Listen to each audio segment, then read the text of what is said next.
Friends, దయచేసి ఆలోచన చేయండి. పక్షులకు నీళ్ళు ఏర్పాటు చేయండి. బయట టబ్బులల్లా గిన్నెలల్లా నీళ్ళల్లా పావురము పాపం ఎండకు తాళలేక స్పృహ తప్పి పడిపోయింది.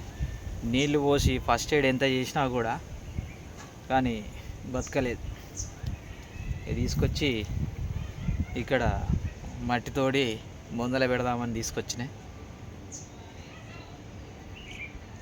మీకు అందుబాటులో ఉన్న మీ ఇంటి ముందట కానీ మీ బిల్డింగ్ పైన కానీ లేకపోతే చుట్టుపక్కల కొన్ని టబ్బులల్లా గోళాలల్లా చిన్న చిన్న ఓపెన్ టాప్ ఉన్న వాటిలల్లా నీళ్లు పోసి పెట్టండి. పక్షులకు జంతువులకు దాహాన్ని తీర్చిన వారు అవుతారు. ఇట్లా పక్షులు నేల రాలకుండా కాపాడిన వాళ్ళం కూడా అవుతాం.